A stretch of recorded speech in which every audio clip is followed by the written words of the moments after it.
Assalamualaikum warahmatullahi wabarakatuh. Hari ini kita akan belajar tentang klasifikasi materi. Materi adalah segala sesuatu yang memiliki massa dan menempati ruang. Materi dibagi menjadi zat murni, campuran.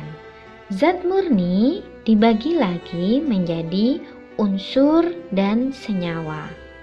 Sedangkan campuran dibagi menjadi campuran homogen dan campuran heterogen. Apakah itu? Ayo kita bahas satu persatu. Zat murni atau disebut dengan zat tunggal adalah materi yang bersifat tunggal dan homogen. Zat murni atau tunggal merupakan zat yang sulit dipisahkan dengan cara proses kimia biasa. Zat tunggal terdiri atas unsur dan senyawa. Unsur adalah zat yang tidak dapat diuraikan lagi menjadi zat yang lebih sederhana melalui reaksi kimia biasa. Bagian terkecil dari unsur adalah atom. Ada 3 macam unsur, yaitu unsur logam, contohnya besi, unsur non-logam, contohnya oksigen, dan unsur semi-logam, contohnya germanium dan silikon. Berikut adalah tabel sistem periodik. Di dalam tabel ini kita bisa melihat macam unsur. Ada 3 macam. Yang berwarna biru adalah unsur logam. Yang berwarna kuning adalah contoh unsur non-logam. Sedangkan yang berwarna putih, tabel berwarna putih adalah unsur semi-logam. Bisa kalian lihat macam-macam contohnya.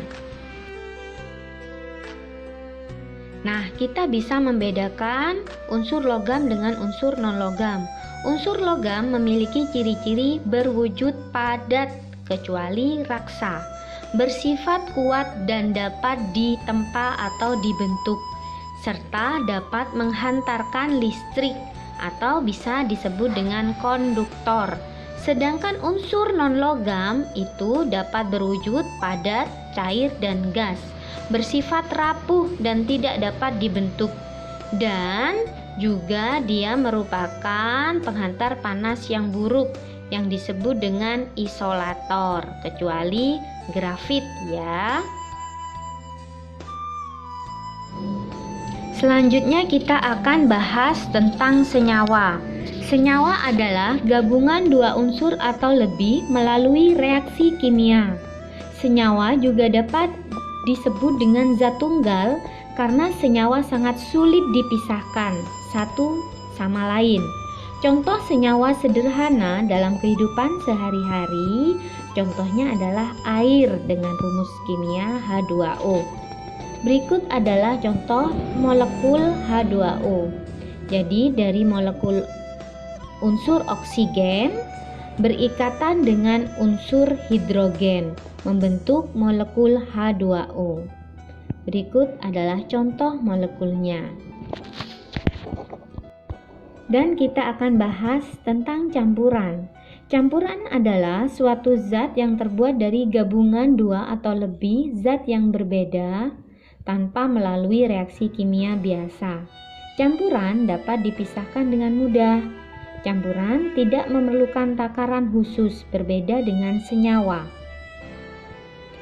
Di dalam campuran ada zat terlarut dan zat pelarut.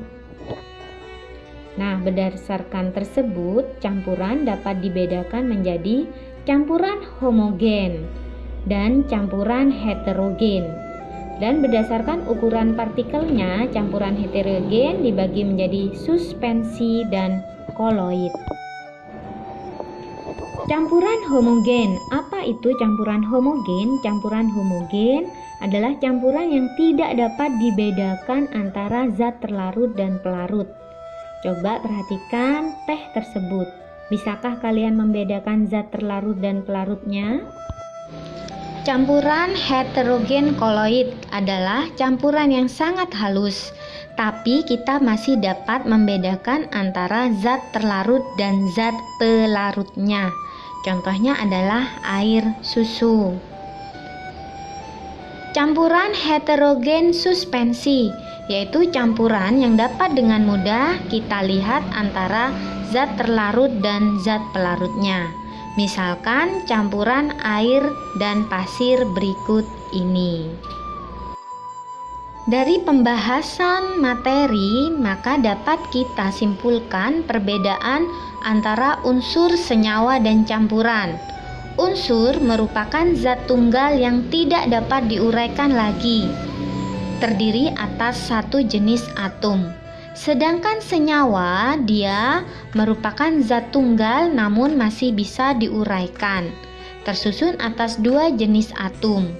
Dan pembentukannya memerlukan perbandingan massa zat yang tetap dan spesifik. Sedangkan campuran terdiri atas dua atau lebih atom dan molekul, dapat diuraikan. Perbandingan massa zat penyusunnya tidak tetap atau bisa sembarang.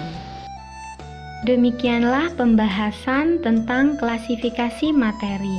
Semoga bermanfaat. Assalamualaikum warahmatullahi wabarakatuh.